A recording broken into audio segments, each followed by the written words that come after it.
Sawadee-kap. Hello and welcome to Daily Wisdom, Walking the Path with the Buddha. Today is our Pali Canon and English study group, and we study the words of the Buddha in this program. It's a 1.5-year program where we study volumes 2 through volumes 13 of this book series, The Words of the Buddha, The Path to Enlightenment, Revealing the Hidden. Our group learning program, which meets on Sunday and Wednesday, that's a 7-month program that goes through volume 1. We go chapter by chapter each Sunday, helping you to develop a foundation over the 7-month period. In this program, the Pali Canon and English study group, we go through volumes 2 through 13 in a 1.5 years. We slowly walk our way through, helping you to fully develop and fully build out the framework of your practice of the path to enlightenment as taught by the Buddha. We're going to be restarting this program on July 20th, which is about a month from now. You don't need to start at the very beginning of the program. You can actually join this program at any time, but it's sometimes nice to start at the very beginning. So some students like to do that. So you'll have an opportunity, and your friends and family will have an opportunity to do this in about a month from now. So whether you're joining us for the first time or you're joining regularly, I'd like to welcome all of you to our class today and invite you to study the words of the Buddha. The way that we do our class is I share a certain teaching from the Buddha. We read his actual words in the class, like a study group. And sometimes these chapters are maybe 1 page or even a paragraph or so. And then after someone reads it, either me or somebody in the class, then I share some teachings on that, maybe for 5 minutes or so, helping you to understand what the Buddha is teaching. He taught very clear, very concise, and very precise, but it helps to have a dedicated practitioner and teacher to be able to walk you through his teachings, because there's some teachings that are connected to other teachings. And it's helpful to be able to see what these other teachings are and how they're connected and how to integrate the teachings into your life. Because if you haven't studied the totality of the teachings, just looking at one particular chapter can sometimes be a bit challenging. So I'll share some teachings for about 5 minutes or so, helping you to understand how to reflect on that and integrate it into your life. And then I'll open up to any and all questions that you guys have. If you'd like to volunteer to read and you're in Zoom, you're welcome to electronically raise your hand, and you're welcome to read any of the chapters. And then as you'd like to ask questions, whether you're in Facebook, YouTube, or Zoom, you can put that into the comment section or electronically raise your hand in Zoom and ask any and all questions that you like. So again, welcome to our class today. If this is the first time you're joining, then no worries, because sometimes students will read these books prior to class, because what you have in each one of these chapters, you have the words of the Buddha all the way through. Then you have the reference back to the original source teachings, so you can see in the Pali Canon where that came from. And then you have reflections from me to be able to help you understand how to integrate this into your day-to-day life. And you can acquire these books by going to buddhadailywisdom.com, and you can download them from there. You can take it and go print it if you like once you have that file.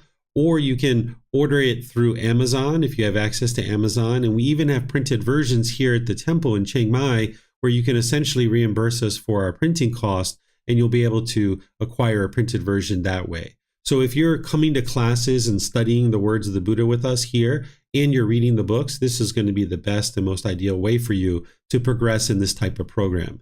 And you can attend live, or you can also listen to the replays when you're missing the replays, or when you're missing the live class, you can listen to the replays. So let's start with this first chapter, because today we're in volume 13, which is titled Generosity, and we're in chapters 41 through 50. This first chapter that we're studying today is titled Gifts of a Wholesome Person, Second Discourse.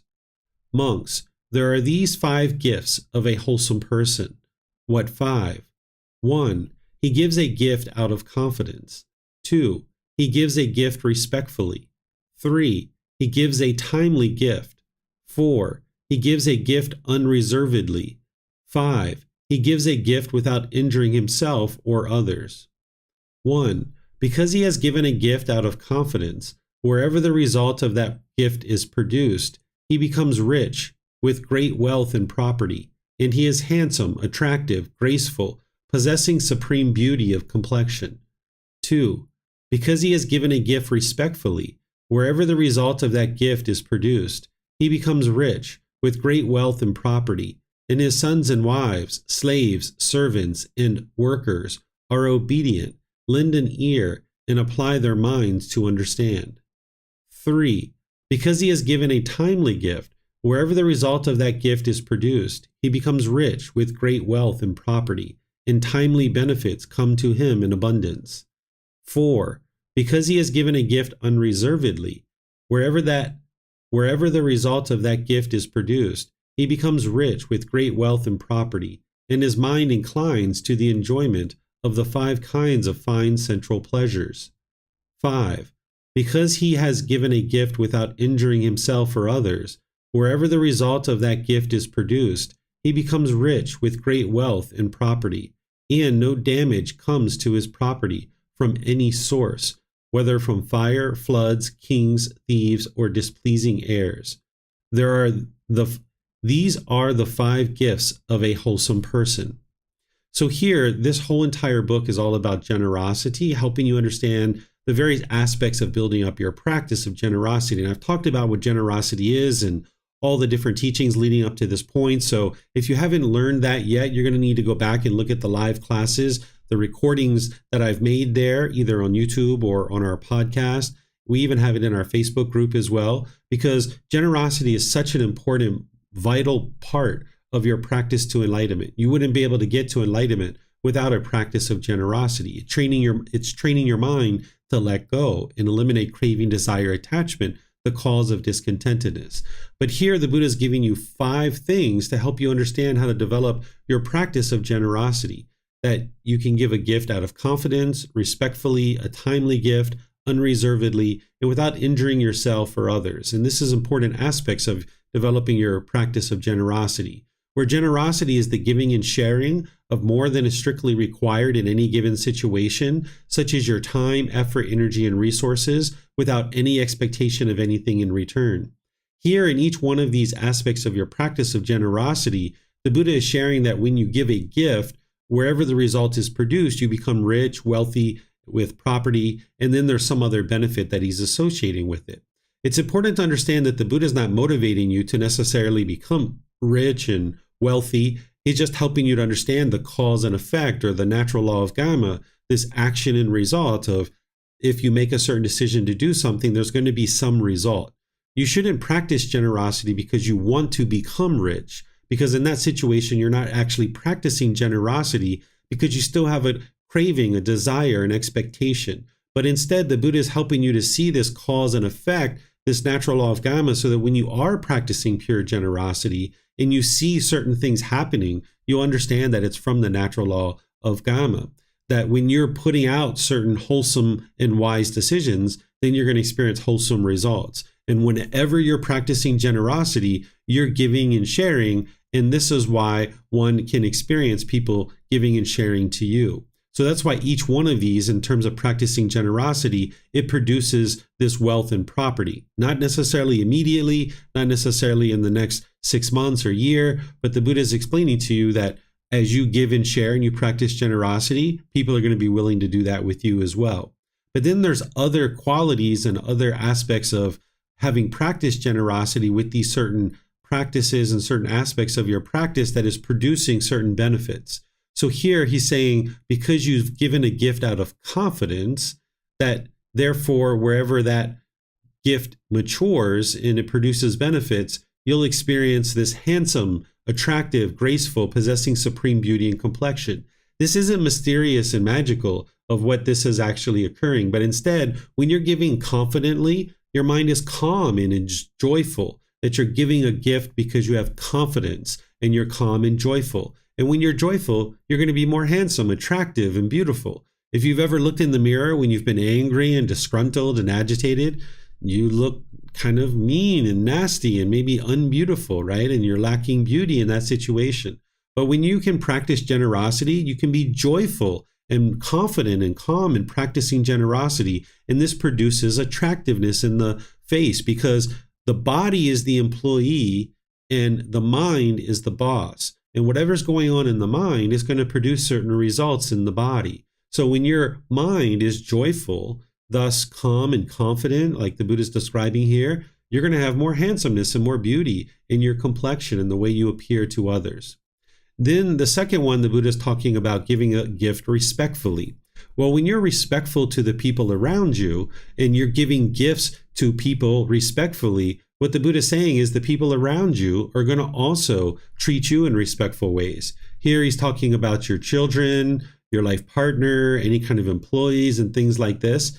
And he's talking about certain people that were around people during that lifetime. So notice he's mentioning slaves and servants and things like this. He's not saying you should have slaves or servants. He's just teaching the people that were there during that lifetime and they had slaves and servants. So he was teaching people that, okay, these employees, essentially these workers, are going to be respectful to you because you're being respectful to other people. So if you're putting out respectfulness and politeness and kindness, people are going to experience that from being around you. And now that's what's going to be coming back to you. And conversely, if you're hostile and bitter and harsh and irritated and nasty and grumpy, that's what's going to come back to you as well. So you would like to be able to practice where you're giving and practicing generosity respectfully as you give gifts to individuals. Then the Buddha talks about a timely gift here. What a timely gift is whenever you're giving a gift that's something that somebody can use in a particular time frame. So for example, let's just say your child was going on a hiking trip or a camping trip and you gave them a flashlight as a gift. This is a timely gift because they're going to be able to use it right away. Or say that like sometimes we go out with drivers that are driving a van or driving a truck and it's pretty hot outside. So as we walk around the temple for an hour and a half, 2 hours, we might get ourselves a bottle of water. And we also buy the drivers a bottle of water and we offer that to them. And this is a timely gift because they need it. They need water in that particular instance. So the Buddha is saying, okay, when you give this timely gift, that timely benefits come to him in abundance. So for example, when we have these drivers and we give them this timely gift that they need this water, I don't give them this gift because of this reason, but what I notice is they were on time. They pick us up on time. They're at the location that they drop us and then they come back and pick us up. They're on time, right? Because there's these benefits of coming to us because we're giving a timely gift. They practice in the same way. Then because a gift has been given unreservedly, meaning that the mind is lacking selfishness, that you're willing to give and share, the Buddha is saying that you experience the enjoyment of these 5 kinds of fine sensual pleasures. If you were giving reservedly, that would mean that there's still some selfishness in the mind. But when you're giving unreservedly, that means you're not practicing any kind of selfishness. But you still need to practice generosity from the middle way. If you were giving extensively with craving, desire, attachment, you wouldn't have the basic needs that you need in order to sustain your life. But also, if you weren't ever giving, if you were reserved in your giving, your mind is quite selfish. So you're not interested in living on any side of those. You're interested in being in the middle where you're being attentive to the decisions that you're making about generosity, ensuring that you're taken care of and the people around you are taken care of. But then practice generosity with people so that you're giving and sharing. You're not selfish. Then the Buddha says, giving a gift without injuring himself or others. What this means is, like I was just sharing that you're not injuring yourself, that you have the basic needs that you need for yourself. But also in terms of injuring others, if you were to steal something from others and then give that as a gift, that would be unwise. But because you choose as a wholesome person to give gifts where you're not injuring others, you're not stealing from others, you're not doing harmful things to yourself and others, the Buddha is sharing with you, okay, this is the benefit of that. So he's showing you this cause and effect. He's not trying to incentivize you to do anything. He's not trying to force you or convince you to do anything. Remember, he was already rich. He was a prince destined to become a king, and he walked away from that. But he knew that generosity is what led to the improvement to the condition of his mind in order to get to enlightenment. And that's what he had to practice in order to get to enlightenment. So that's why he's sharing that with you, because you're going to need to practice generosity as well in order to be able to get to enlightenment, where you're training your mind to live open-handedly and be joyful in giving and sharing. This trains your mind to let go. And you would like to be able to do this frequently throughout your day, where it's not just once a year that you're practicing generosity or once a month or once every 6 months, but daily that you're practicing generosity. And this is going to provide the mind the best opportunity to let go, let go, let go, just like breathing mindfulness meditation. Frequency is more important than the actual amount of time, effort, energy, or resources. So let me know what questions you guys have here. You can put that into Facebook, YouTube, or Zoom, or you can raise your hand in Zoom and ask any questions that you like.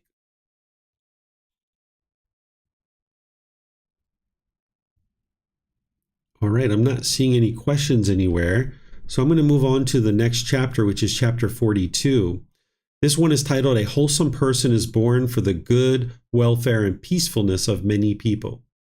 Monks, when a wholesome person is born in a family, it is for the good, welfare, and peacefulness of many people.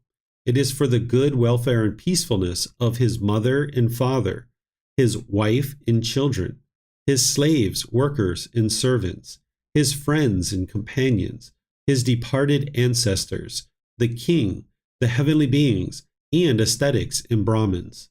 Just as a great rain cloud nurturing all the crops appears for the good, welfare, and peacefulness of many people, so too, when a wholesome person is born in a family, it is for the good, welfare, and peacefulness of many people. It is for the good, welfare, and peacefulness of his mother and father, his wife and children, his slaves, workers, and servants, his friends and companions, his departed ancestors, the king, the heavenly beings, and ascetics and Brahmins. The wise person residing at home truly lives for the good of many. Day and night, diligent toward his mother, father, and ancestors, he respects them in accordance with the teachings, remembering what they did for him in the past. Firm in confidence, the devoted man, having known their wholesome qualities, respects the homeless ascetics, the ascetics who lead the spiritual life, beneficial to the king and the heavenly beings, beneficial to his relatives and friends, indeed, beneficial to all. Well established in the wholesome teachings, he has removed the stain of selfishness and fares on to a heavenly world. When a person supports his parents and respects the family elders, when his speech is gentle and courteous, and he refrains from argumentative words, when he strives to remove meanness, is truthful, and eliminates anger, the Tavastisama heavenly beings call him truly a wholesome person. So here the Buddha is explaining how it helps a community to have a wholesome, wise person functioning. This is where I've described that having enlightened beings in your community is the very best thing that could ever happen, because just that person going around and being polite, kind, friendly, respectful in the various businesses and various personal conversations and relationships, this is spreading the light throughout the world, because more and more people see that you can be cheerful. You don't have to be grumpy and irritable and nasty and grieving and sorrowful and having displeasure and complaining all the time. You can experience this uplifted and bright mind, where going around the world as an enlightened being, or here the Buddha is just talking about a wholesome being, this is very wonderful for the good, welfare, and peacefulness of many people, because they're interacting with people and they're not causing harm to others. And the Buddha provides an analogy here where he talks about this rain cloud nurturing the crops. And this is for the good, welfare, and peacefulness of many people, because many people can eat this food and benefit from the crops. And so too, if somebody is practicing the wholesome way found in these teachings, they're not causing harm to others. And this is for the good, welfare, and peacefulness of many people. Because as you're causing less and less harm in the world, people are having to deal with less and less harm from you. And now you're giving people freedom from fear and calamity and difficulties in the world, because you're not causing harm, and now harm isn't going to come back to you. So let me know what questions you guys have on this chapter. You can put it into Facebook, YouTube, or Zoom.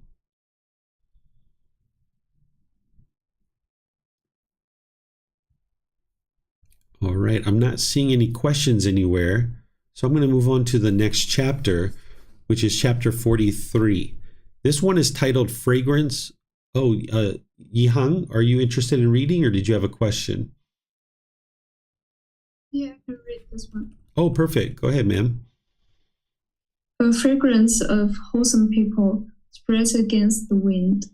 Here, Ananda, in whatever village or town, a man or a woman has gone for refuge to the Buddha, the teachings, and the community. He or she is virtuous, practicing moral conduct, and of wholesome character, abstaining from the destruction of life, taking what is not given, sexual misconduct, false speech, and liquor, wine, and intoxicants, substances that cause heedlessness, the basis for heedlessness, and he or she resides at home with a mind free of the stain of selfishness, freely generous, open-handed, joyful in letting go, devoted to charity, joyful in giving and sharing. In such a case, ascetics and Brahmins in all quarters speak praise, saying, in such and such a village or town, a man or a woman has gone for refuge to the Buddha, the teachings, and the community. He or she is virtuous, practicing moral conduct and of wholesome character, abstaining from the destruction of life, taking what is not given, sexual misconduct, false speech, and liquor, wine, and intoxicants, substances that cause heedlessness, the basis for heedlessness, and he or she resides at home with a mind free of the stain of selfishness, freely generous, open-handed, joyful in letting go, devoted to charity, joyful in giving and sharing. The heavenly beings and the spirits, too, speak praise, saying, in such and such a village or town, a man or a woman has gone for refuge to the Buddha, the teachings, and the community. He or she is virtuous, practicing moral conduct and of wholesome character, abstaining from the destruction of life, taking what is not given, sexual misconduct, false speech, and liquor, wine, and intoxicants, substances that cause heedlessness, the basis for heedlessness, and he or she resides at home with a mind free of the stain of selfishness, freely generous, open-handed, joyful in letting go, devoted to charity, joyful in giving and sharing. This Ananda is the fragrance that spreads with the wind, against the wind, and both with and against the wind. The fragrance of flowers does not spread against the wind, nor the fragrance of sandal, tagara, or jasmine. But the fragrance of wholesome people spreads against the wind. The wholesome people's fragrance fills all quarters. Okay, thank you, Yihang. So here, the Buddha is essentially saying that when you choose to do wholesome things through your wisdom and making wise decisions, that your reputation is going to spread all throughout the community. That a flower or some other kind of fragrance, it only spreads in one direction based on the wind, right? But if you're doing wholesome things, you're making wise decisions, it's going to spread throughout the community. And you shouldn't be doing those wise and wholesome things because you want a good reputation, because that's still craving, desire, attachment. And there's not going to be a time in your life when everybody thinks that you're a great person. That would be permanent. You're going to have people that hate you and that think you're horrible and despise the fact that you're so wise and wholesome, perhaps, if you're doing wholesome things. So you shouldn't be doing these wise and wholesome things because of something that you want. But the Buddha is just helping you see this cause and effect, this natural law of karma, that as you practice these teachings closer and closer, it's going to spread throughout your personal life and throughout your professional life. And you're going to build a reputation for yourself that really helps you, that helps you to develop relationships and helps you to develop the professional conduct and professional opportunities that you need to be successful in the world. Whereas if you were the opposite, if you were disgruntled and angry and bitter and harsh because of your lack of wisdom and you're doing unwholesome things, that's going to spread too. That's going to spread, and people are not going to be interested in engaging with you on a personal level or a professional level. So the Buddha is just helping you see the cause and effect, but then you know that and you put that in the back of your mind, and then you just learn what is wise and you do those wise things and those wholesome things. But as you see yourself getting a better and better reputation in your community, both personal and professional, you'll understand why. It's because you're choosing to function wisely through wisdom, and you're doing wholesome things, and you're not causing harm to others. So let me know what questions you guys have here.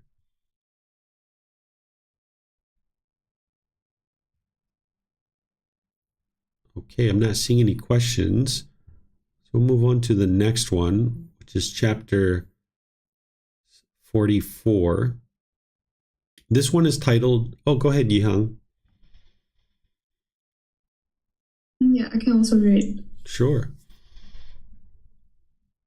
When unwholesome monks are strong, wholesome monks are weak. Monks, when robbers are strong, kings are weak. At that time, the king is not at ease when re-entering his capital, or when going out, or when touring the outlying provinces.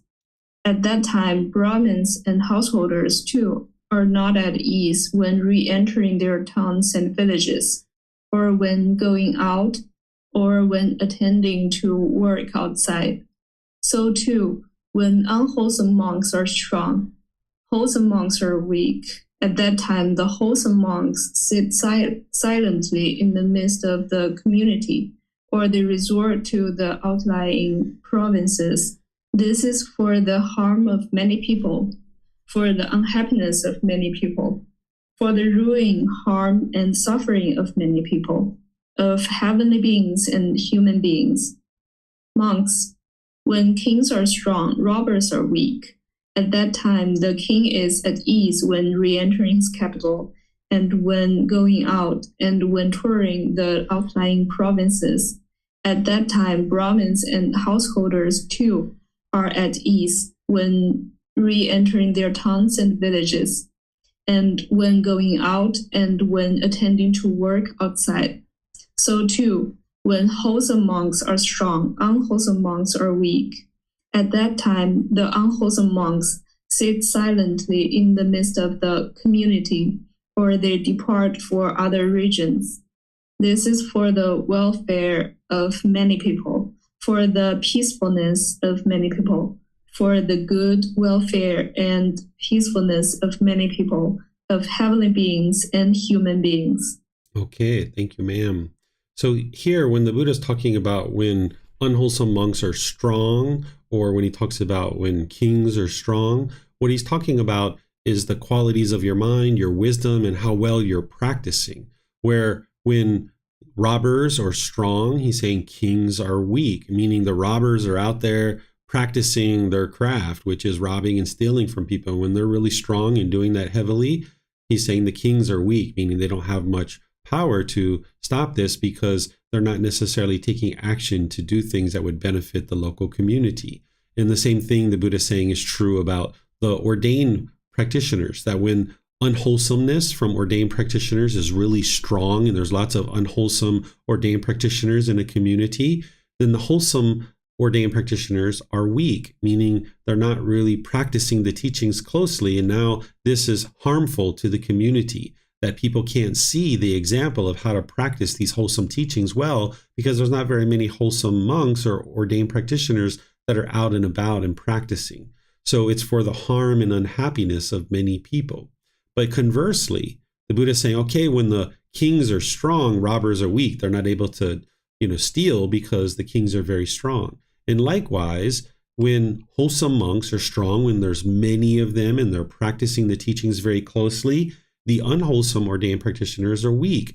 And now the teachings can be shared and can be observable by many people in the community. And the Buddha is saying this is good for the welfare of many people and peacefulness of many people because they have good examples to follow. So it's really important to maintain a strong, vibrant community of wholesome practitioners so that as new practitioners are entering into the community, then they can see how to practice the teachings very well, where there's politeness, kindness, friendliness, and respect, where you're practicing all the 8 factors of the Eightfold Path. You guys are training your mind very closely. Then by having these wholesome teachings being practiced by many people, the community is very strong, whether it's ordained practitioners or a mixture of ordained practitioners and household practitioners. As new people enter into the community, this strength of the wholesome, wise individuals will support and encourage the new people coming in to also be the same.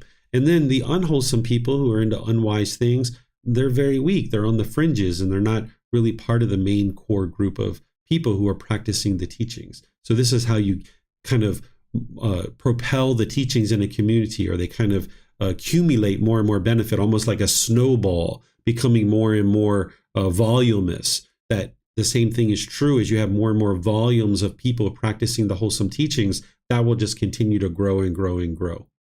So let me know what questions you guys have here on this particular teaching.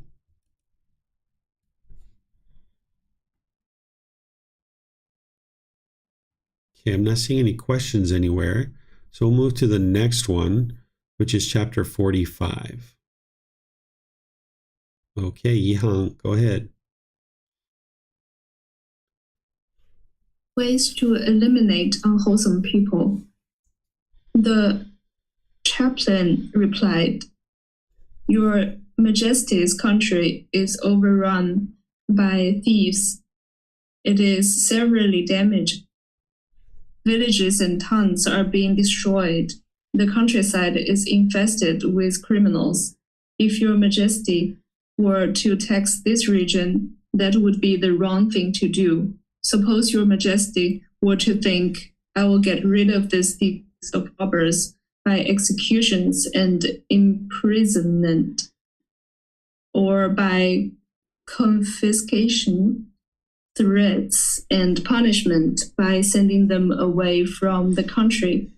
The disease would not be properly ended. Those who survived would later harm your Majesty's country. However, with this plan, you can completely eliminate the disease. To those in the kingdom who are engaged in cultivating crops and raising cattle, let your Majesty distribute grain and food for livestock. To those in trade, give capital. To those in government service, assign proper living wages. Then those people, being intent on their own occupations, will not harm the kingdom. Your Majesty's revenues will be great. The land will be tranquil and not overrun by thieves. And the people, with joy in their hearts, playing with their children, will reside in open houses." Thank you so much, Yihang. So what the Buddha is talking about here is something I refer to as incentivizing the positive, or supporting the positive, encouraging the positive. What he's saying is, instead of taking the people that are into unwholesome things and punishing them, where people will revolt and be upset and angry, he's saying the people that are doing the wholesome things and the wise things, support them and encourage them, give them capital and financial support, give them food and grain for their cattle, because they're doing wise and wholesome things. And then they'll be interested to do more and more wise and wholesome things, because they see that they're being rewarded for that. Whereas if you just punish people, then there's kind of this negative energy. And not only can you look at this if you're like a leader of a business or a leader of a community of people or a population, like a mayor or a president or prime minister or a king or something like this, but you can even look at this and practice this on an individual level within your household.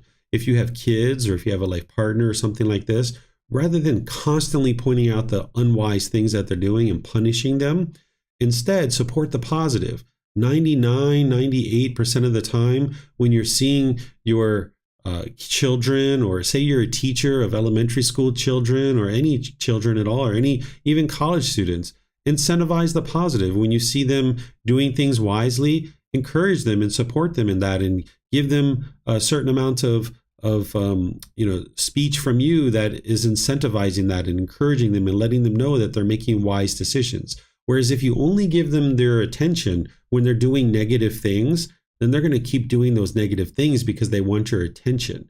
So what the Buddha is teaching you to do here is to accentuate the positive and support the positive. And you can do this, as the Buddha is talking about here, as a king or a prime minister or a president or a mayor of a town or something like this. But you can do this as a boss, if you were a boss at a company, but you can even do this as a parent in a household or something like this. So this is a very helpful teaching for you. And the cause and effect here is that by you accentuating the positive, the people around you are going to be more and more encouraged to do those positive things. So let me know what your questions are here.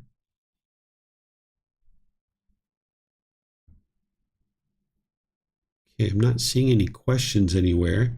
So I'm going to move to the next chapter, which is chapter 46. Okay, go ahead, ma'am. The monks of Konsambi. At that time, a certain monk accused another monk that he had fallen into a wrongdoing and did not see that wrongdoing as a wrongdoing.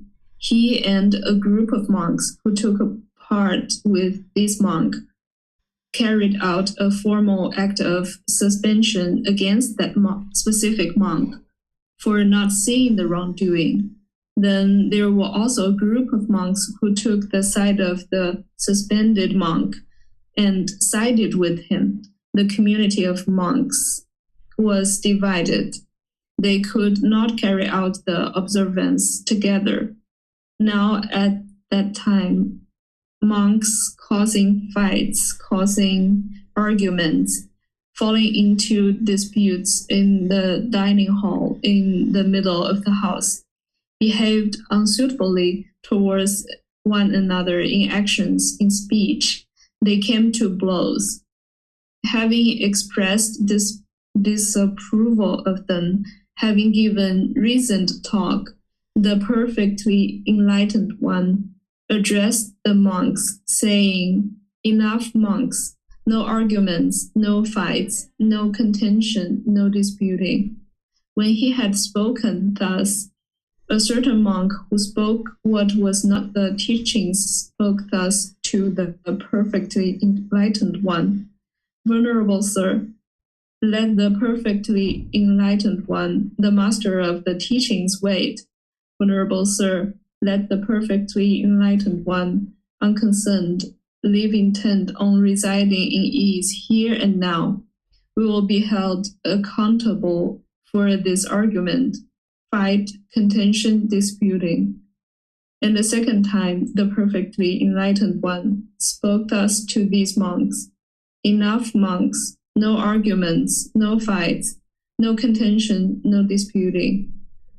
And the second time, the monk who spoke what was not the teachings spoke thus to the perfectly enlightened one: "Venerable sir, let the perfectly enlightened one, the master of the teachings, wait. Venerable sir, let the perfectly enlightened one, unconcerned, live intent on residing in ease here and now. We will be held accountable for this argument, fight, contention, disputing." Then the perfectly enlightened one addressed the monks, setting Prince Dihavu's story as an example. "Brahmadatta, the king of Kasi, had done him much mischief. He had killed the prince's parents, as Prince Dihavu had opportunity to show his anger by killing Brahmadatta, the king of Kasi. He thought of his father's last words: "Do not you, dear Dihavu, look far or close, for, dear Dihavu, angry moods are not calmed by anger. Angry moods, dear Dihavu, are calmed by non-anger. Do not look far means do not bear anger long. Do not look close means do not hastily break with a friend." Thus the life of Brahmadatta, the king of Kasi, was granted by Prince Dihavu.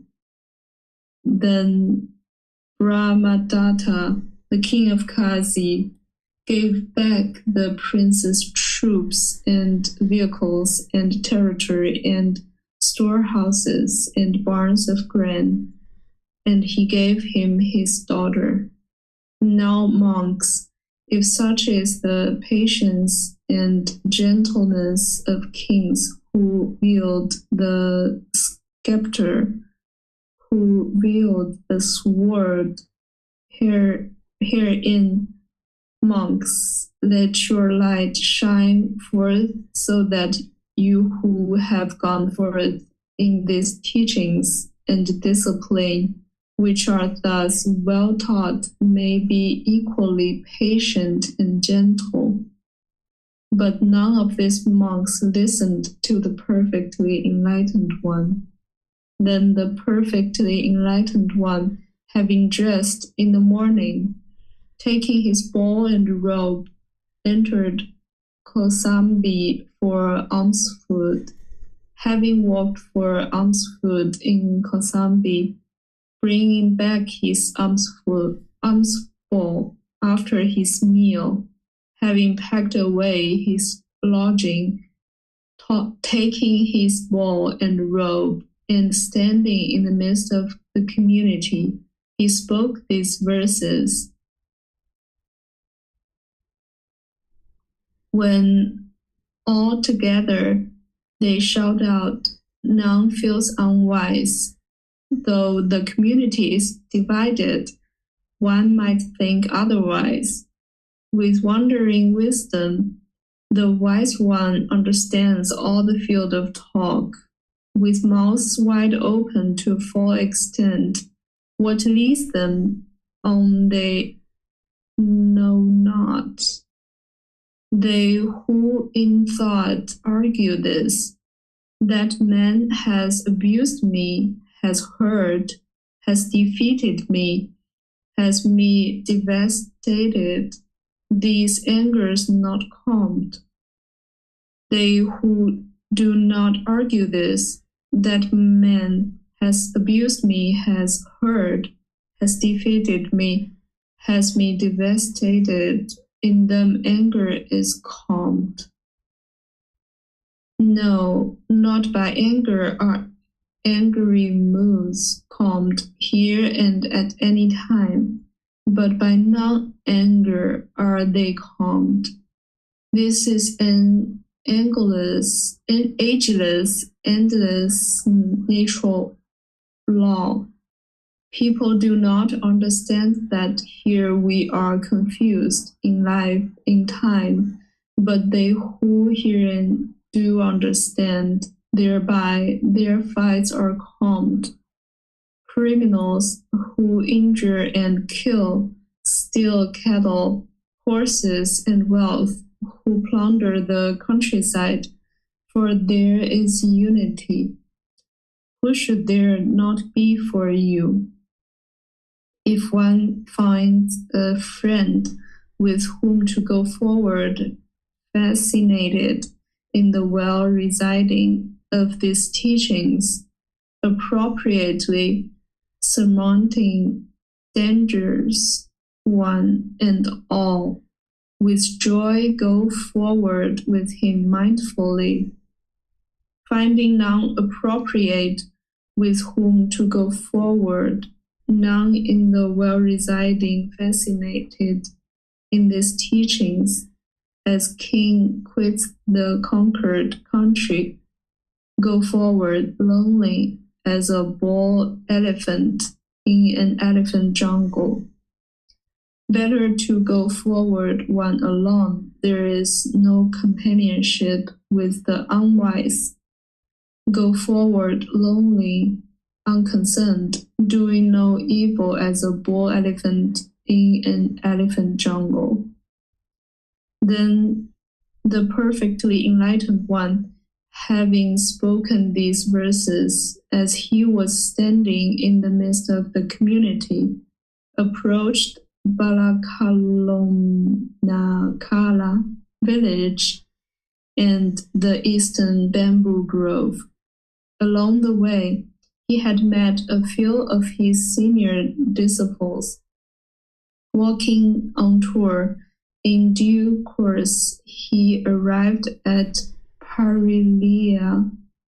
The perfectly enlightened one stayed there at Parilia in the guarded woodland thicket at the root of the lovely salt tree, there was a large bull elephant named Parilia, approached the perfectly enlightened one. Having approached, he set out by means of his trunk drinking water for the perfectly enlightened one, and water for washing, and he kept the grass down. Then the perfectly enlightened one set out on tour for Savatthi. If you need help, Yihang, just let me know. This is pretty long. It's okay. Thank you. Yep. Then the household practitioners of Kosabi thought, these masters, the monks of Kosabi, have done us much mischief. The perfectly enlightened one is departing, harassed by these. Come, we should neither greet the masters, the monks of Kosambi, nor should we stand up before them, nor should we greet them with joined palms or perform the proper duties. We should not appreciate, respect, admire, or honor them, and neither should we give them alms food when they come to us. Thus they, when they are neither appreciated, respected, admired, nor honored by us, will depart unappreciated, or they'll leave the community, or they will restore friendly relations for themselves to the perfectly enlightened one. Then, in due course, the monks of Kosambi arrived at Savatthi. They agreed to stop the dispute. The monk who had been suspended agreed that there was a wrongdoing and he had fallen. Those monks who were taking the side of the suspended one restored that monk. Since that monk has fallen and was suspended, but see and is restored, well then, monks achieve harmony in the community for settling that case. And thus, monks, should it be achieved, one and all should gather together. If the achieving of harmony in the community for settling this case is pleasing to the venerable ones, they should be silent. He to whom it is not pleasing should speak. Harmony in the community for settling that case is achieved by the community. Arguments in the community are put down. Fighting in the community is put down. It is pleasing to the venerable ones. Therefore, they are silent. Observance may be carried out at once. The training guidelines recited. Okay, thank you, Yihang. That's a very long discourse. And so what we've got here is we've got a situation where the Buddha was among some of his students, and these ordained practitioners start to fight, right? And the Buddha says, hey, enough, no arguments, no fighting. And he's trying to help them to calm down. But of course, those individuals have to train their own mind. They have to gain composure themselves. The Buddha's just trying to help them see, like, hey, no fighting. And he does this once, then he does it a second time. And then ultimately, he essentially gets up and walks away, and he leaves. And when he leaves, the household practitioners see that the monks are fighting and arguing, and they're not choosing to listen to the Buddha about how to conduct themselves. So ultimately, the household practitioners decide that they're not going to support them, because the Buddha leaves and he says these verses here. He kind of like gives them some teachings in verse form, and then he just kind of leaves. And now the household practitioners, seeing that the Buddha left, and those household practitioners were looking forward to learning from the Buddha, but now the Buddha isn't interested in being around all this arguments, right? Like, of course, his mind's calm and peaceful and joyful, but he's just choosing to walk away and go somewhere else. So the household practitioners are like, hey, we were interested in learning from the Buddha, and now these people are arguing, so the Buddha ended up leaving. So now those household practitioners decide, hey, we're not going to give these fighting ordained practitioners any food, because if we do, they're going to stay around here. Instead, we're not going to give them any food, and then that way they're going to have to move on and leave and go somewhere else, because we're not interested in that fighting being around here either. So ultimately, that's what they do. And the ordained practitioners who are fighting, they actually leave, and eventually they catch up with the Buddha, and they make apologies, and they understand that they had done some wrongdoing here, and now they learn and grow and develop from that. And of course, the Buddha is just like, okay, on to the next thing, right? So now this is where he's like, okay, let's recite the teachings. He's like, on to the next thing, because his mind's not shaken up by the fact that his students are arguing and festering. This is something that is experienced in a community that a teacher's students could potentially be arguing because they're unenlightened and they're experiencing the difficulties and struggles. So that the teacher's role is to help them where they can, but not to judge them or look down on them or think negatively or badly of them, but just to move on, let the fight extinguish because it is impermanent. And then later, when people have more calm minds, that's the opportunity for the teacher to then share some things that are going to actually be helpful to squash this. That's what the Buddha is ultimately talking about, that this thing needs to be squashed so we can move on to better things, which is learning the teachings and training your mind to actually get to enlightenment. So let me know what questions you guys have here.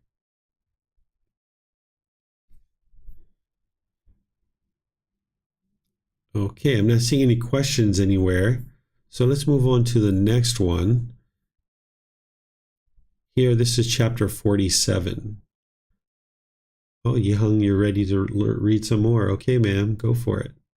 Let's see how long this one is. 1, 2, about 2.5 pages. You have the energy? Yeah, I do. But I was actually also a bit curious, why would the last chapter in the generosity content? Because the Buddha is... Oh, sorry, go ahead. No, I just wanted to say it sounds to me like, no, I just didn't see the link.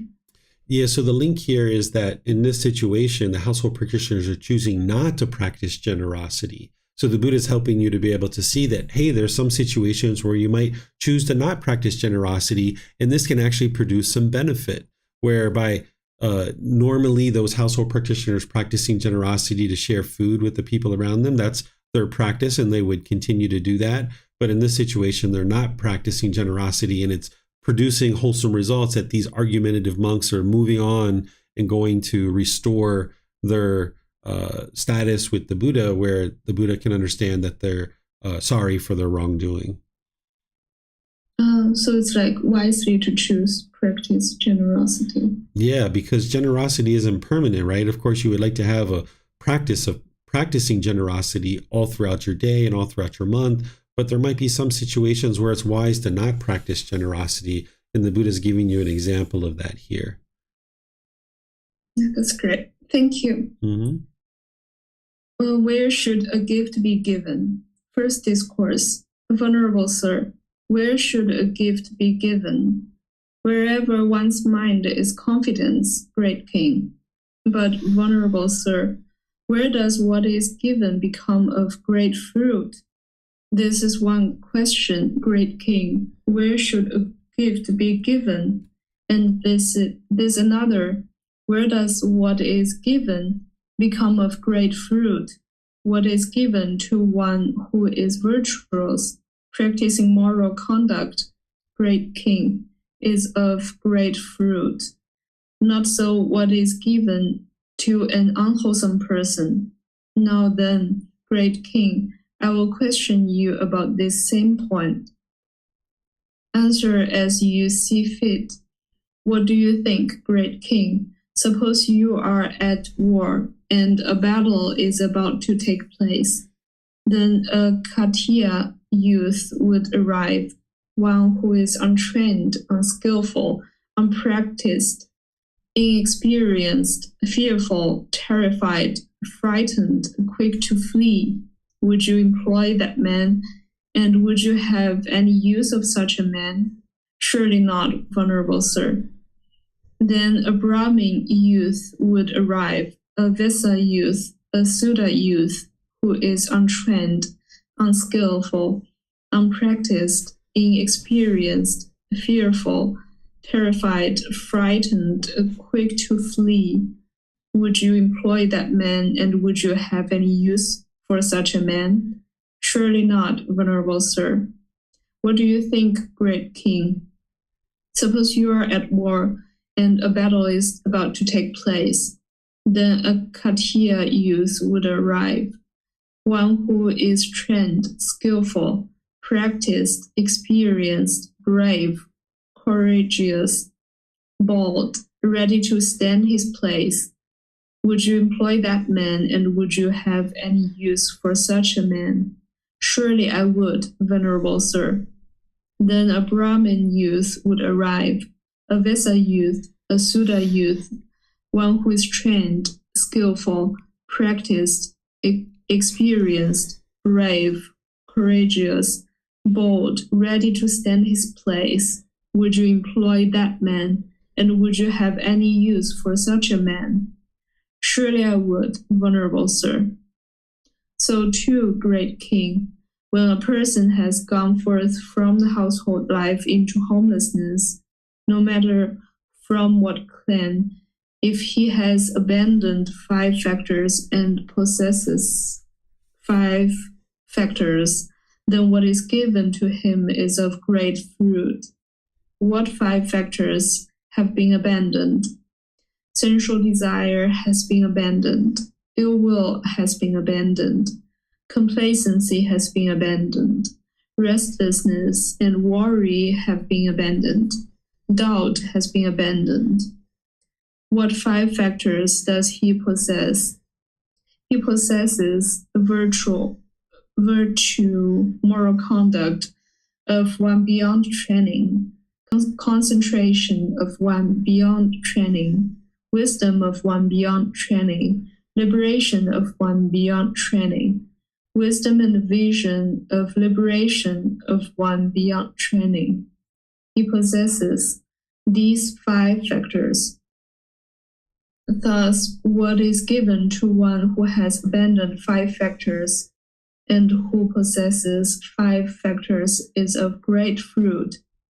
As a king intent on waging war, would you employ a youth skilled with the bow, one emboldened with strength and vigor, but not the coward on account of his birth?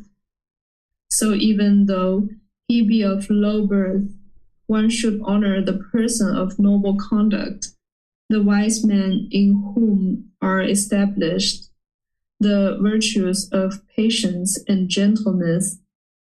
One should build delightful sanctuaries and invite the learned to reside in them. One should build water tanks in the forest and causeways over rough terrain. With a confident mind, one should give to those of upright character, give food and drink and things to eat, clothing to wear and beds and seats.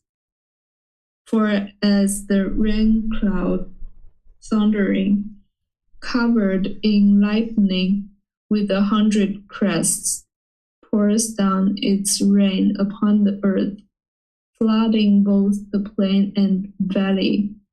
So the wise man, confident learned, having had a meal prepared, satisfies with food and drink. The ascetics who live on alms, rejoicing, he distributes gifts and proclaims, "Give, give," for that is his thundering, like the sky when it rains. That shower of merit so vast will pour down on the giver. Okay, thank you, Yihang. So the Buddha teaches you, of course, to practice generosity, and there's an aspect of your practice of generosity that can produce merit, where you're giving and sharing to ordained practitioners, temples, teachers, people who are sharing the teachings, because this is making the teachings available to countless people to continue to learn and grow. This is called merit.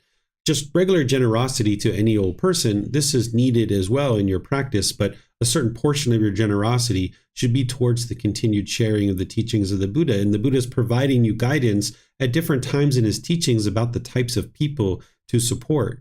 Because if you can imagine the people that are around a Buddha at the time of their life, there's countless people who are learning from a Buddha, and not all of them are learning closely. And the Buddha is giving you guidance about how to determine where to practice your generosity to produce merit. And he gives you all this guidance at different times. And then this book has a lot of those discourses. But here he's talking about an individual who's abandoned the 5 hindrances. These are the 5 hindrances to enlightenment. So if you understand what sensual desire, ill will, complacency, restlessness and worry and doubt are, these are the 5 hindrances, and you can determine whether somebody has abandoned these or not. And the Buddha is saying, okay, this is an individual that would be wise to support and make offerings to, because they've eliminated these 5 hindrances to enlightenment. So either they're close to enlightenment or they're enlightened. Then he says, okay, find someone who possesses these 5 aspects or these 5 factors. And what he's talking about is someone who has virtuous moral conduct, meaning they're practicing wise moral conduct like right speech, right action, right livelihood, that their mind is concentrated beyond one of training, meaning that their mind is focused and concentrated, that they have wisdom beyond training, meaning that their mind is fully awake to the path to enlightenment and understanding what it takes to be able to get to enlightenment. This is called final knowledge. That liberation of one beyond training, meaning that the mind is actually enlightened, that it no longer experiences discontent feelings. So if you see someone angry and frustrated and bitter and harsh, their mind is not yet liberated. Then he says, wisdom and vision of liberation. What he's saying is that the person not only has wisdom, but they have wisdom and they can see very clearly of how to get to enlightenment. So this person would be able to share teachings because they have wisdom and they can see very clearly how to get to enlightenment and actually help other people.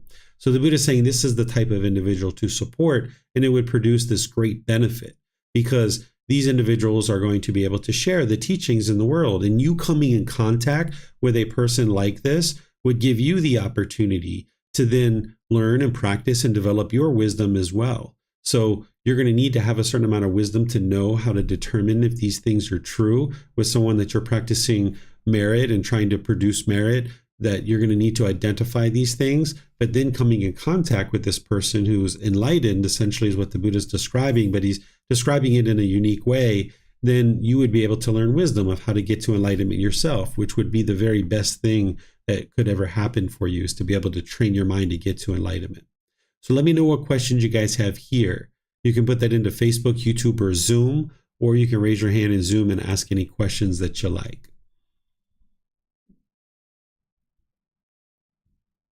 Okay, I'm not seeing any questions, so we'll move on to the next chapter.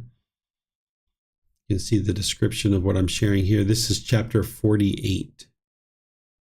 Go ahead, Yihang. Where should a gift be given? Second discourse. My family gives gifts, Venerable Sir, and those gifts are given to monks who are arahants or on the path to arahantship. Those who are forest dwellers, alms food collectors, and wearers of rag robes.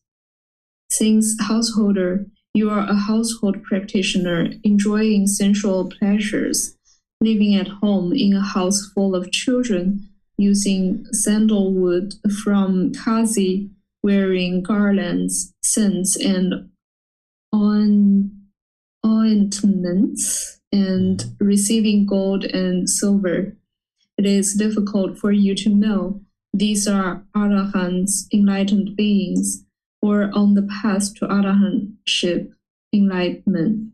If householder, a monk who is a forest dweller, is restless, puffed up, conceited, talkative, rambling in his talk, muddle-minded, lacking clear comprehension, unconcentrated, with a wandering mind, with loose sense bases, then in this respect, he is blameworthy, responsible for wrongdoing.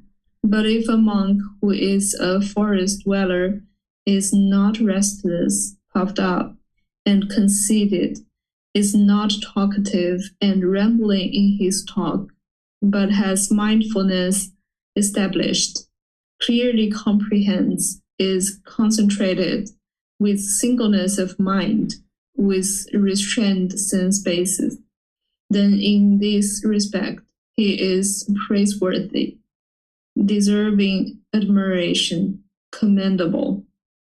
If a monk who resides on the outskirts of a village, if a monk who is an alms food collector, if a monk who accepts invitations to meals, if a monk who wears red robes, or if a monk who wears robes given by householders is restless, puffed up, conceited, talkative, rambling in his talk, muddle-minded, lacking clear comprehension, unconcentrated, with a wandering mind, with loose sense basis, then in this respect he is blameworthy, responsible for wrongdoing.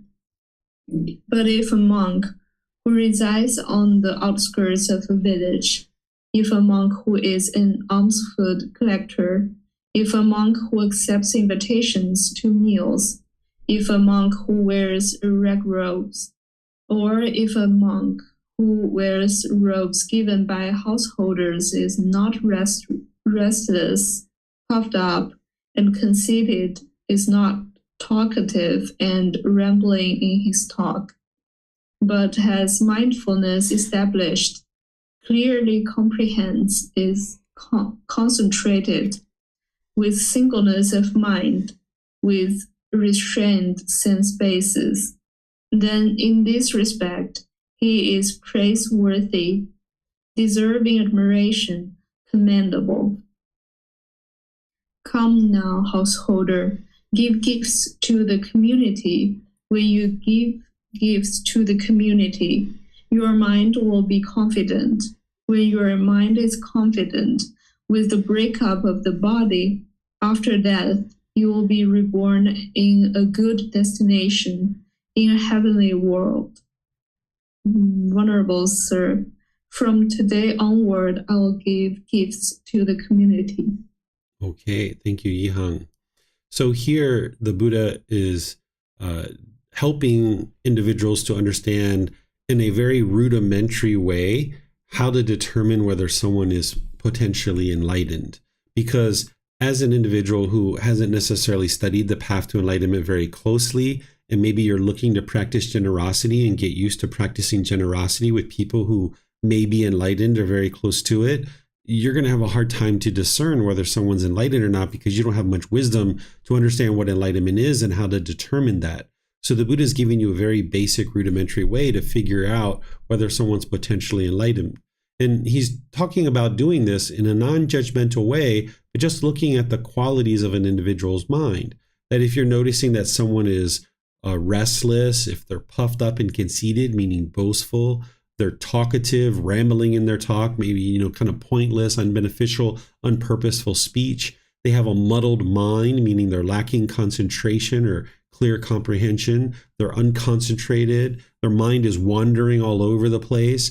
And when he's saying that they have loose sense bases, meaning they have craving and they're chasing after cravings, he's saying, this isn't somebody that you would be interested to support because they're not really deeply practicing the teachings. But he then goes on and he says, okay, when you're noticing that somebody does have these qualities where they're not restless, they're not puffed up or conceited, they're not talkative and rambling in their talk, but their mindfulness is established, they have clear comprehension, they're concentrated, they can practice singleness of mind, and their sense bases are restrained. He's saying this is the kind of individual to practice generosity with, because they're practicing the teachings closely, and that's going to bring great benefit to the community, because now the teachings can be shared widely in the community to be able to help many other people actually get to enlightenment. So let me know what questions you guys have here on this chapter.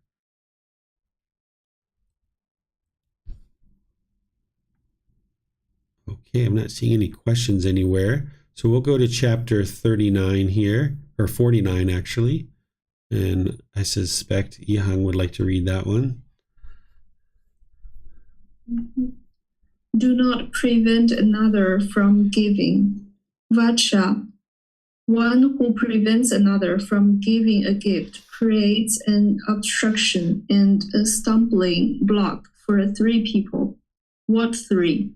He creates an obstruction to 1, the donor's acquiring of merit, 2, to the recipient's gaining a gift, and 3, already he has harmed and injured himself. One who prevents another from giving gift creates an obstruction and stumbling block for these three people. But Vacha, I say that one acquires merit even if one throws away dishwashing water in a refuse dump or cesspit with the thought, may the living beings here sustain themselves with this. How much more then does one acquire merit when one gives to human beings?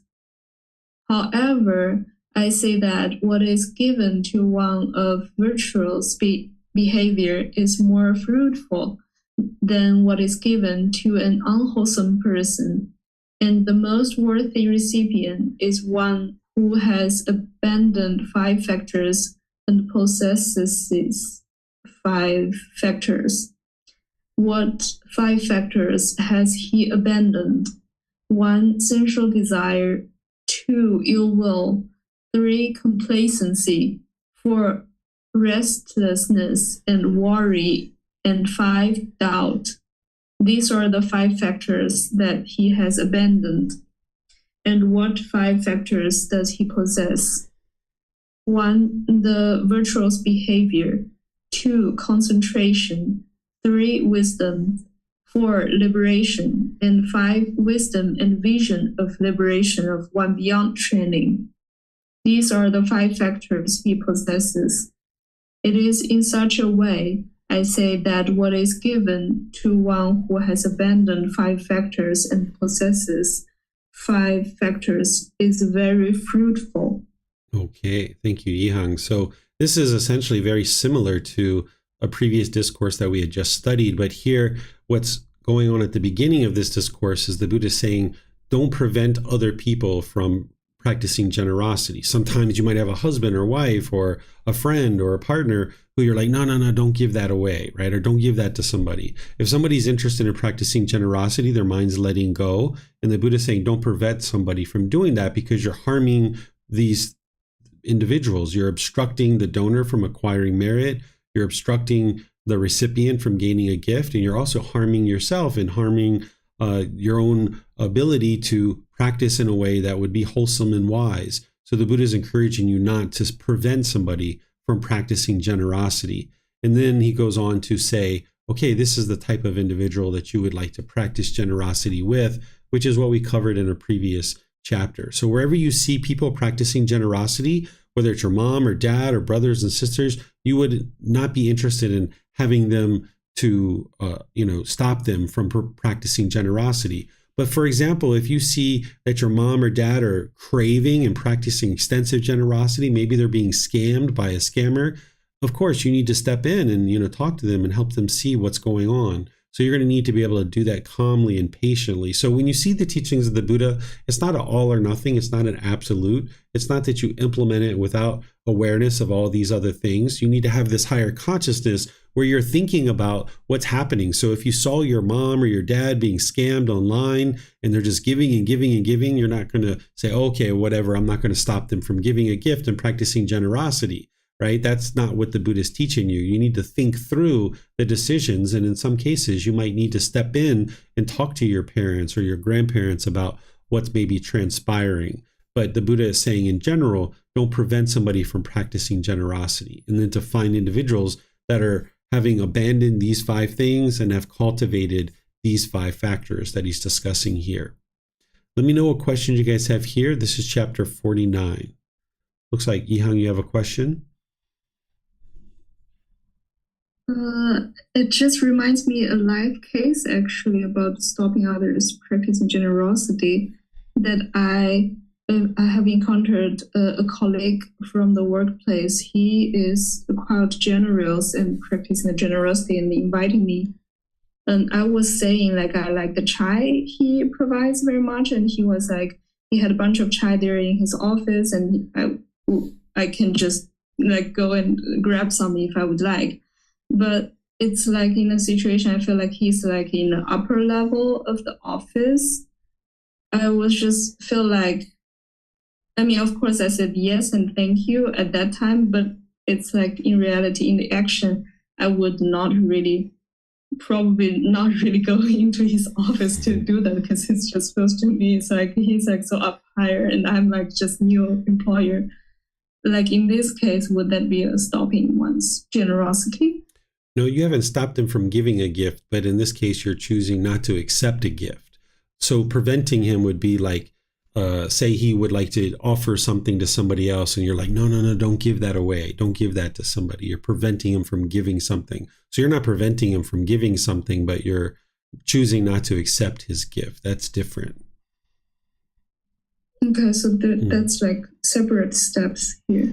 Yeah, if you look at the second precept, the Buddha teaches you to accept what is given, so that when somebody does practice generosity with you, it's wise to accept that gift. And then if you're not going to use it, then give it to somebody else. One of the things I heard in your question there is you consider this person to be above you. While they may have a different title and they may have a different seniority in the company, it wouldn't be wise for you to think of them as being above you. This is the conceit and the ego and the judgment. So instead, even though you're a new employee, just think of everybody as equal, because otherwise, if you put yourself below somebody, your mind will be shaken up and uncalm when you're around this person, and you won't be able to bring forth your wisdom to be able to perform well in the workplace. People who are in positions of authority and things like this, oftentimes they appreciate it when people treat them as just average, normal people. Of course, there are some people that have ego and they want people to admire them and these kinds of things. But what you're interested in doing is thinking of all people as being equal. That way, when you're around people, your mind can be steady and calm and unshakable. I see. Thank you. Mm-hmm. I had the same situation when I was in college. I was working at a government agency, and there was a person who was pretty high up in the company. They used to have candy in their office, and they used to tell me, hey, anytime you'd like to have candy, come on in and get some candy. So I know what you're saying there, and I used to go in and get candy all the time.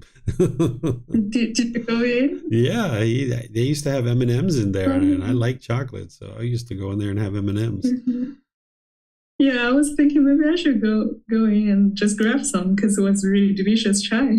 Yeah, because they probably enjoy practicing generosity, and they enjoy seeing that you're enjoying their gift, and this can help you build a relationship with the person. And it's nice to have people who are senior in the company to have relationships with. Yeah, I can see. I feel he's quite generous to those other employees, also like employees like me also. Yeah, it's really nice of him. Okay. I would like to also read the next one if there is. Sure. Let me just check to make sure if we have questions. And then, yeah, go ahead. You're welcome to read that. A good and bad field. Monks. A seed sown in a field that possesses 8 factors does not bring forth abundant fruits. Its fruits are not delicious, and it does not yield a profit. What 8 factors? Here, 1. The field has mounds and ditches. 2. It contains stones and gravel. 3. It is salty. 4. It is not deeply furrowed. 5. It does not have inlets for the water to enter. 6. It does not have outlets for excess water to flow out. 7. It does not have irrigation channels. And 8. It does not have boundaries. A seed sown in a field that possesses these 8 factors does not bring forth abundant fruits.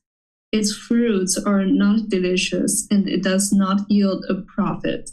So too, monks, a gift given to ascetics and Brahmins who possess 8 factors is not of great fruit and benefit. and it is not very brilliant or widespread. What 8 factors? Here, the ascetics and Brahmins are of wrong view, wrong intention, wrong speech, wrong action, wrong livelihood, wrong effort, wrong mindfulness, and wrong concentration. A gift given to ascetics and Brahmins who possess these 8 factors is not of great fruit and benefit, and it is not very brilliant or widespread. Monks, a seed sown in a field that possesses 8 factors, brings forth abundant fruits. Its fruits are delicious and it yields a profit. What 8 factors? Here, 1, the field does not have mounds and ditches. 2, it does not contain stones and gravel. 3, it is not salty. 4, it is deeply furrowed. 5, it has inlets for the water to enter. 6, it has outlets for excess water to flow out. 7, it has irrigation channels. And 8, it has boundaries. A seed sown in a field that possesses these 8 factors brings forth abundant fruits. Its fruits are delicious and it yields a profit. So too, monks, a gift given to ascetics and Brahmins who possess 8 factors is of great fruit and benefit, and it is extraordinarily brilliant and widespread. What 8 factors? Here the ascetics and Brahmins are of right view, right intention, right speech, right action, right livelihood, right effort, right mindfulness, and right concentration. A gift given to ascetics and Brahmins who possess these 8 factors is of great fruit and benefit, and it is extraordinarily brilliant and widespread. Okay, thank you, Yihang. So here, what the Buddha is encouraging you to do is practice generosity with ascetics and teachers, ordained practitioners who are practicing the Eightfold Path, because there they would need to have developed the wisdom to be able to understand it intellectually. They would have needed to reflect on it, to independently verify it, and then they would need to move it into their practice. And if you understand the Eightfold Path, which is something you learned from the very beginning of your journey to enlightenment, you should be able to see other individuals that are practicing this. So if you saw a teacher or a ordained practitioner smoking or hitting animals or drunk or intoxicated or gambling or things like this, you would know that these aren't individuals that would be wise for you to support, because your offerings are going to go to those particular things. But instead, if an individual has established right view, they're practicing right intention, right speech, right action, right livelihood, right effort, right mindfulness, and right concentration, they're practicing the way that leads to enlightenment. That's the core central teaching of the Buddha.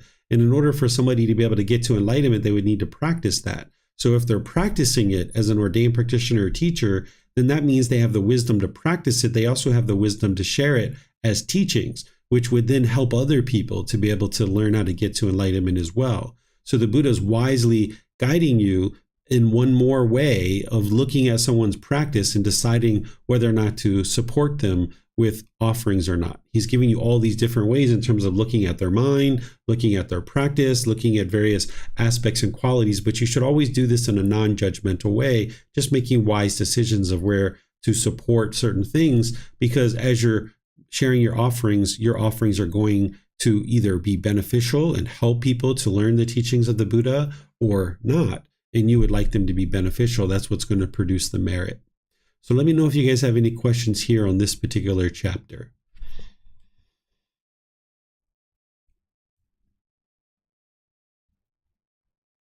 Okay, I'm not seeing any questions anywhere. So what I'll do is just say thank you to all of you guys for joining for today's class, whether you join live or you're listening to the replay. Thank you, Yihang, for reading these chapters. That was very helpful to allow me to focus on teaching. So thank you for doing that and offering that. That's generosity right there, to practice your giving your time, effort, and energy and resources without any expectation of anything in return. And you're helping to share the teachings of the Buddha. So that's producing merit. So thank you for that help. Next week in our class here on Saturday, I'm going to be in the next 10 chapters, which is chapters 51 through 60. And we're going to be coming to a close of this group learning program here soon. And then we're going to restart it on July 20th from the very beginning, volume 2, chapters 1 through 10. And you can always acquire these books to be able to help you to learn either before or after class, because there's much that can be learned through reading the book and also coming to class. I can't teach you every single aspect of the discourses of the Buddha in a class like this, that we only have a limited amount of time. So you've got the books in the classes so that when you're coming to class, you can ask any questions that you like. Tomorrow in the group learning program, I'm going to be in volume 1, chapter 9, which is titled, What is Karma and How Does It Affect Me? So you're always welcome to attend that class as well. And then this Monday, I'm going to be starting with an entire course from 9 to 3, Monday through Friday, where I'm going to be teaching you experiencing the jhanas and the 4 stages of enlightenment. This is a course I only teach twice a year, and it's going to be recorded and live streamed, so you're always welcome to attend it and or listen to the recordings. So thank you for attending. Thank you for your interest and dedication to learning and practicing the teachings of the Buddha, and perhaps I'll see you guys in a future class. Have a very lovely and wonderful rest of your day. Take care. Sawadee ka.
Thank you again for watching. Enjoy your meditation. Look forward to seeing you online and answering any questions that you might have. Thank you so much.